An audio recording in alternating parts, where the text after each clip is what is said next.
बिस्मिल्लाहिर्रहमानिर्रहीम। अस्सलाम वालेकुम। Welcome back to my YouTube channel. I am Ihsanullah. Today I am going to deliver a topic of biology which is name is metabolism. What is metabolism? आइए हम देखते हैं कि metabolism क्या है। What is metabolism? The sum of all those chemical reactions taking place in a cell.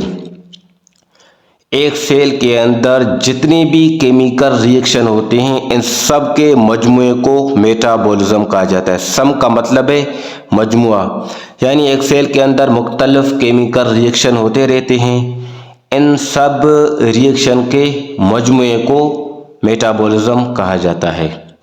इसके बाद आते हैं टाइप्स पे। Type of metabolism. मेटाबॉलिज्म की दो अक़साम हैं, एक को कैटाबॉलिज्म कहा जाता है, दूसरे को एनाबॉलिज्म कहा जाता है। हम पहले क्या पढ़ते हैं? Catabolism. What is catabolism? Catabolism क्या है? The breakdown of large molecule और complex molecule into smaller molecule और simpler molecule is called catabolism. एक सेल के अंदर किसी भी बड़े मॉलिक्यूल को जब छोटे मॉलिक्यूल में तकसीम किया जाता है, तोड़ा जाता है, तो इसको कैटाबॉलिज्म कहा जाता है। यानी वो मॉलिक्यूल लिपिड हो सकता है, वो मॉलिक्यूल न्यूक्लिक एसिड भी हो सकता है, वो मॉलिक्यूल कार्बोहाइड्रेट भी हो सकता है, वो मॉलिक्यूल प्रोटीन भी हो सकता है। आइए हम किसी न किसी मॉलिक्यूल की एग्जांपल लेते हैं। हम एग्जांपल लेते हैं प्रोटीन की। For example the breakdown of polypeptide chain of protein into smaller molecule called amino acid। जब प्रोटीन की चेन यानी पॉलीपेप्टाइड चेन, इस चेन को क्या कहा जाता है? Polypeptide chain. जो पॉलीपेप्टाइड चेन है वो क्या है? लार्ज मॉलिक्यूल है, कॉम्प्लेक्स मॉलिक्यूल है। इसको एंजाइम की मदद से छोटे मॉलिक्यूल में तकसीम किया जाता है। अगर हम यहाँ पे देखें, बहुत सारे अमाइनो एसिड एक साथ पेप्टाइड बॉन्ड के थ्रू मिले हुए हैं, मिलके उन्होंने एक कॉम्प्लेक्स मॉलिक्यूल बनाया है। इन कॉम्प्लेक्स मॉलिक्यूल को प्रोटीन या पॉलीपेप्टाइड चेन कहा जाता है। इस पॉलीपेप्टाइड चेन के अंदर जो अमाइनो एसिड हैं वो 51 भी हो सकते हैं, 125 भी हो सकते हैं। यानी ये डिपेंड करता है कि कौन सा प्रोटीन है। ये प्रोटीन पे जो है डिपेंड करता है। कोई बड़ा प्रोटीन होता है, कोई छोटा प्रोटीन होता है। तो यानी ये कॉम्प्लेक्स मॉलिक्यूल है, पॉलीपेप्टाइड चेन, इनको एंजाइम की मदद से इनके यूनिट में तकसीम किया जाता है। यहाँ पे सारे अमाइनो एसिड मिले हुए हैं। कैटाबॉलिज्म के बाद अगर हम देखें तो यहाँ पे सारे अमाइनो एसिड एक दूसरे से अलग हो गए हैं।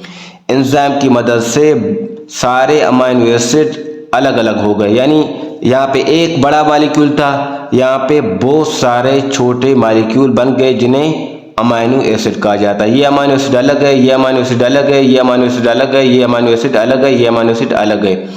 कैटाबॉलिज्म से पहले ये सारे अमाइनो एसिड पेप्टाइड बॉन्ड के थ्रू एक चेन के अंदर मिले थे और इस चेन को पॉलीपेप्टाइड चेन कहा जाता है।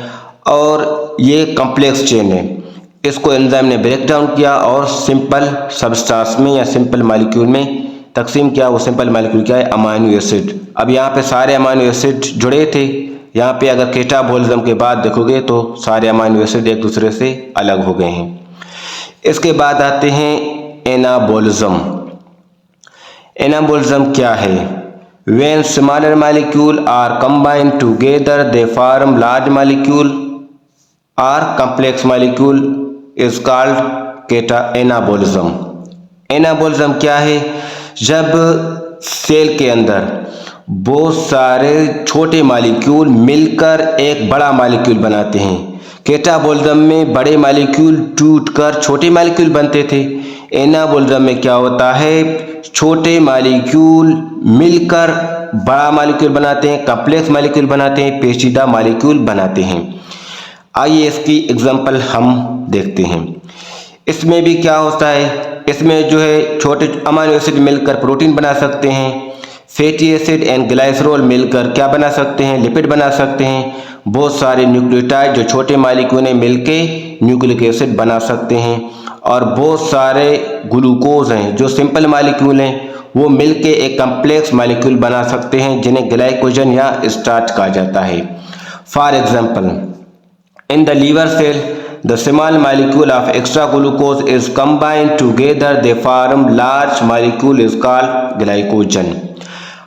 हम जब ग्लूकोज खाते हैं रोटी की शक्ल में या किसी भी खुराक की शक्ल में, हम जब ग्लूकोज खाते हैं तो ग्लूकोज ब्लड में जाता है। ब्लड में जाने के बाद हमारे बॉडी के तमाम सेल तक सप्लाई किया जाता है।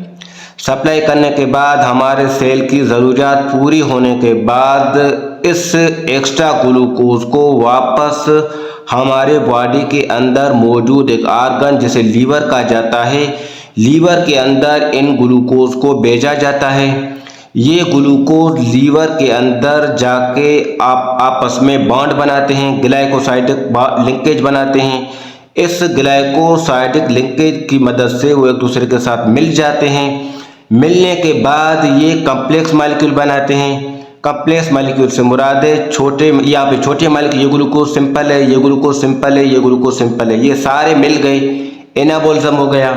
एनाबोलिज्म के बाद यहाँ पे देखो सारे मॉलिक्यूल एक साथ ग्लाइकोसाइडिक लिंकेज के थ्रू मिल गए हैं और इस बड़े मॉलिक्यूल को, इस कॉम्प्लेक्स मॉलिक्यूल को पॉलीसेकेराइड भी कहा जा सकता है, ग्लाइकोजन भी कहा जा सकता है और स्टार्च भी कहा जा सकता है। यानी यहाँ पे ग्लूकोज सिंपल मॉलिक्यूल है, ये ग्लूकोज सिंपल मॉलिक्यूल है, ये ग्लूकोज सिंपल मॉलिक्यूल है, ये ग्लूकोज सिंपल मॉलिक्यूल है।